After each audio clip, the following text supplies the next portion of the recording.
Hello everyone, welcome to another episode of To The Point. Today's topic of discussion is Global Cooling Pledge.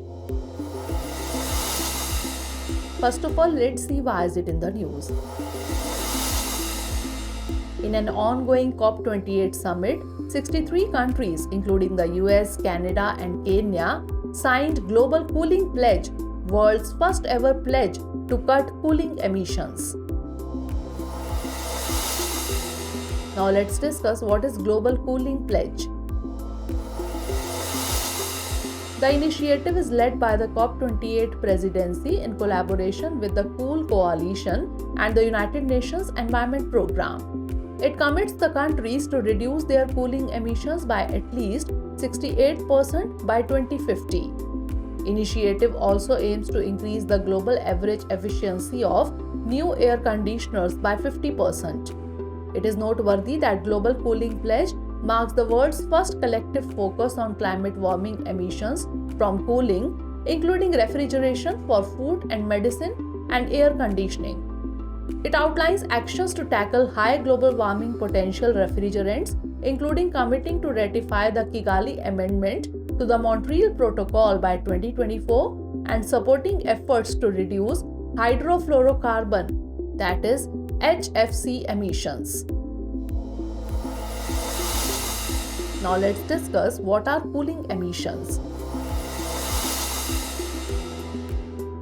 Also known as refrigerant emissions, they are environmentally hazardous emissions from the cooling and refrigeration systems.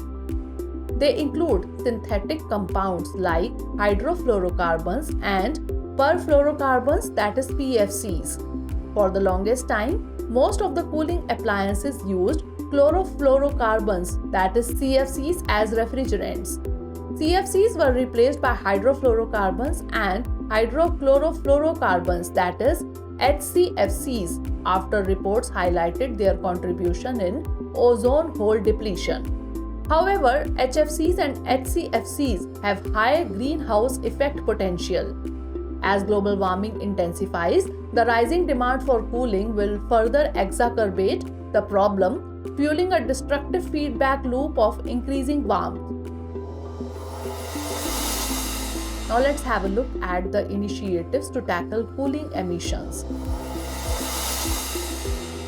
First is Montreal Protocol on substances that deplete the ozone layer in 1987. It regulates the production, consumption and emissions of ozone depleting substances or ODS, and production of chlorofluorocarbons was banned globally in 2010 under the Montreal Protocol and Kigali Amendment to Montreal Protocol in 2016. It focuses on cutting down the emissions of hydrofluorocarbons, that is HFCs, in phased manner by cutting their production and consumption.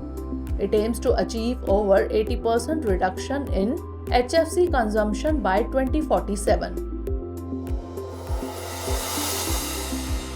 Now it's time for the practice question. Consider the following statements regarding the Global Cooling Pledge. 1. The initiative is the part of Paris Agreement signed in 2015. 2. It is first collective climate pledge focusing on cooling emission. Which of the statements given above is or are correct? Only one, only two, both one and two, or neither one nor two? Send the answer of this question in the comment section. Stay tuned for the next episode. Thanks for watching. Have a great day.